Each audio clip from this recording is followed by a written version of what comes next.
There is a late poem of Herbert's called, in Polish, Do Henryka Elzenberga stulecie jego urodzin.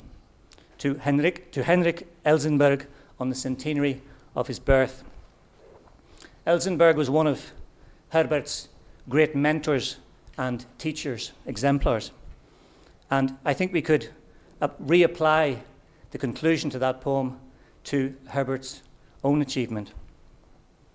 Niech pochwalone będą Twoje księgi, szczupłe, promieniste, trwalsze od spiżu.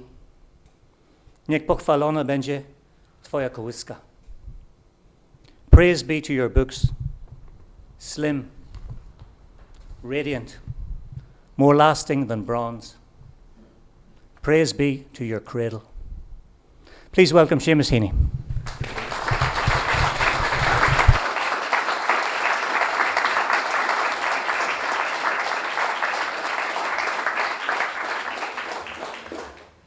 Well, it's my honor to be invited here this evening to be associated with the celebration of this great poet, universally acknowledged so, and to be associated with the sponsors of the event, with the Polish Embassy, with the Ireland-Poland Society, and with the foundation of which I am patron. But I also like to thank Cathal for his welcome. Zbigniew Herbert is a poet of historical importance for the Polish nation, for the Polish tradition. He's a poet of exemplary ethical and artistic integrity in world literature in the 20th and 21st century. He's a poet whose work fulfills the classical expectation that great literature will delight and instruct, and he has a strong instructive element in him, which happily combines with a delightful aspect. So I am very grateful to be able to salute this great embodiment of Polish excellence in the art of poetry. I'm also personally grateful for a chance to give something back to all that has been given to me by Poland. As Cathal said, the nurture of the poets and poetry for a start, the support, the personal support and friendship of writers and critics, one of whom is here this evening, Jerzy. Also, I'm honored to have been honored by the Polish Order of Merit. This is rather like reading out your own pedigree, but even so, it's worth doing. The Jagiellonian University, one of the great universities of Europe, and they welcomed Muggins and degreed him up, so it's a great pleasure for that. Polish Academy of Arts and Sciences has to be mentioned also, but also the friendship of Ambassador and Madame Chumuski. It's a delight to be here. Zbigniew Herbert, I know there are Polish people here don't need to be told this, but I suspect there are a few Irish people who might welcome some little bit of information just. Zbigniew Herbert is a poet with a noble profile in the Polish tradition and, as I say, in world literature. He is a poet with a heroic sense of his calling as a poet, rarer than one might think in 20th and 21st century literary culture. He is happy to profile himself. In fact, he feels compelled to profile himself as a guardian of value, as an exemplar and a reminder of what is called for in the good life, in the examined life of the individual and of the culture. He has an ethic of solidarity with the victims of history. His fidelity is to the values of those who stood against the powerful. He's a poet who thereby became a source of spiritual strength and by extension, a source of political strength to the Polish people. A strength, a bastion of resistance, indeed, to the Soviet regime. But his meaning as a poet reaches far beyond Poland, beyond the political circumstances against which he strove and against which he defined himself. I'll just read a poem of his, a late poem, begin at the end, not a bad way. It's called I Gave My Word, and it's on page 521. And I commend this bargain book to you all. There's nothing slim about this one. But this is his collected poems, and you can open it anywhere. Herbert wanted it to be open to everybody, to the world. He's constantly saying, I'm not really interested in poetry, fancy stuff. I am a poet who's interested in things, in the down-to-earth, in the actual. I'm a poet who was interested in telling the truth, in being faithful, in holding the line. And this is a late poem, As Berla. I gave my word. I was very young, and common sense told me not to give my word. I could easily say, I'll give it some thought. What's the big hurry? It's not a train timetable. I'll give my word after graduation, after military service, after I make a home. But time exploded. There was no before, there was no after. In the blinding present, you had to choose, and I gave my word. A word, a noose round my neck, the ultimate word. In the rare moments when everything is light and becomes transparent, I think to myself, my word, how I'd like to take my word back. It doesn't last for long. The world's axis screeches. People pass away, as do landscapes, colored rings of time. But the word I gave is stuck in my throat. All that sudden time exploded. There was no before, there was no after. In the blinding present, you had to choose. Herbert, in a sense, had no young poet life. He was born in 1924 in the city of Lwów, and in 1939, that part of Poland was invaded by the Soviets and taken, and people moved, because if they didn't move, they were going to be moved. A lot of them were. Eventually, the Soviets were driven out and the Nazis took over, and with the usual consequences for the Jews and others then. So the war happens when he is, 15? And during the war, he experiences all that desolation. He is cornered and commits himself to the resistance. It's still not quite sure what he did, but for sure he was involved with the partisans, I suppose, who were related to the Home Army, and he moved around, but he was also witness and lived through that time of massacre, of the Warsaw ghetto, of the Warsaw uprising, and so on. Anyway, this poem, I Gave My Word, has a typical feeling for him of him being bound to a comitatus, a group, of being vowed to a value system, of being under obligation to those who sacrificed for the values of the old and previous Second Republic Poland. There's a feeling of him being oath-bound in some chivalrous way to a group, committed to knightly virtue, if you like, And that again is part of his conscious profile and his defiance of the commonality and of the reduced element, the reduced moral stature of the world that was imposed on them. Honor and courage are the words that are at stake for him always.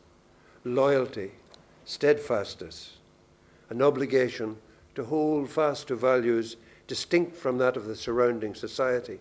In 1939, W.H. Auden talked in his poem 1st of September 1939.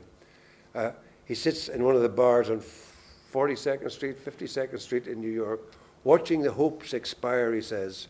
This is the first day of the war, when Poland is invaded.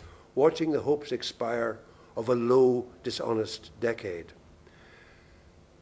Herbert, from the moment that Nazis crossed the border, was, I think, possessed of a sense that he had to hold fast against a low, dishonest era, which would come more strongly into play after 1947, as far as he was concerned.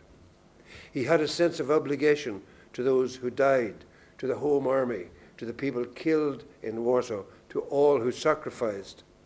He had a sense of obligation to those lost in the war.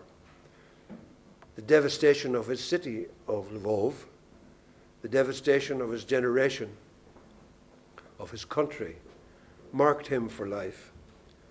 It defined his subject to some extent. The obliteration of one world, the imposition of a false world, as far as he was concerned. However, honor and courage did not prevent, in his case, humor, style, lightness of touch. I thought it would be interesting to read the opening of a little interview that was done. He did, this again is translated into English, thank God. There's sport about dueling. And you can hear the boastfulness. He was very confident. No wilting flower was Zbigniew. You are quite sure of yourself, the interviewer says. And he says, yes, in my youth I duelled twice. Once because of a woman. A fiancée? No, I didn't even know her. But some bloke insulted her in my presence. I had no choice except to challenge him. Did you choose pistols? The choice was my adversary's, and he selected sabres. Our seconds decided that we would fight until the third blood. I could not sleep the night before, not because I was afraid, but because I was anxious not to oversleep. We were supposed to fight at 6 in the morning at Bielansky Park near Warsaw. He got me twice, but I almost cut off his ear. It turned out that he was a professional officer, whereas I held a saber for the first time in my life. Thus, the result was encouraging. A duel is a matter of honor. Today, the word honor seems on its way out of the vocabulary, just as duel. I was born and raised in the Second Polish Republic. For me, those 20 years are a yardstick with which I measure all that happened later, and not only matters of honor or duels.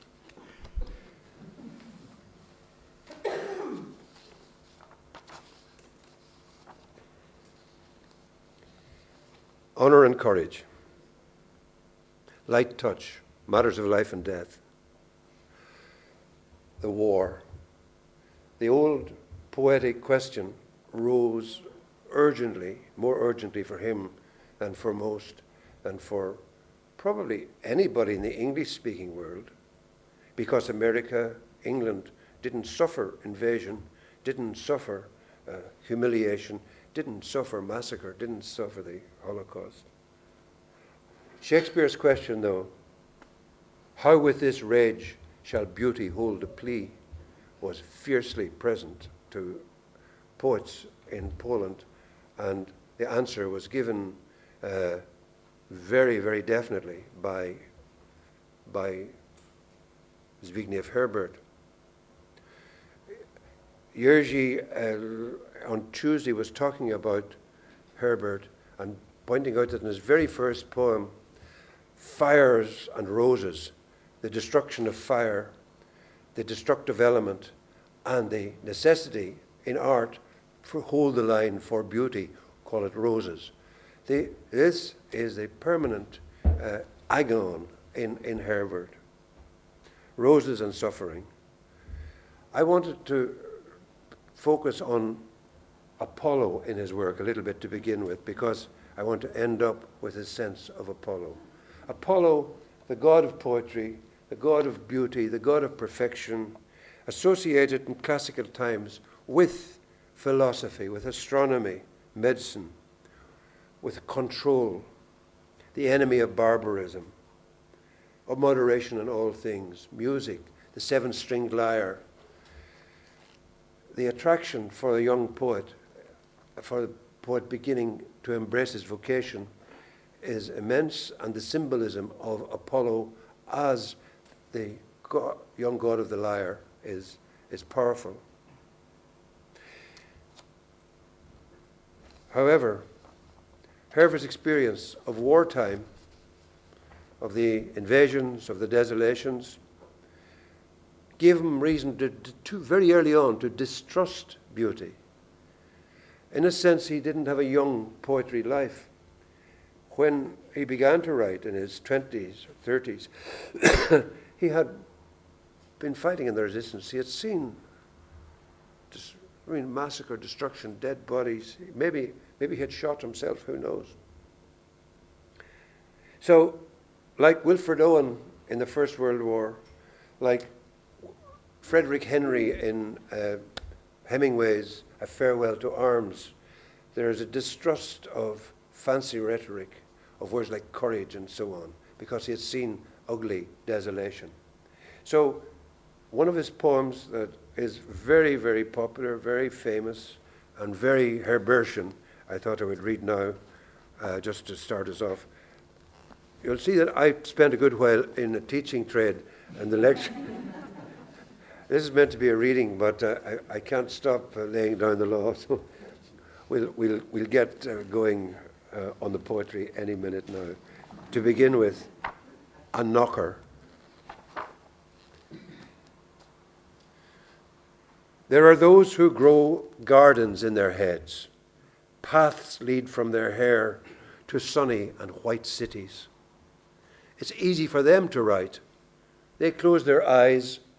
Immediately, schools of images stream from their foreheads. My imagination, says Herbert, is a piece of board.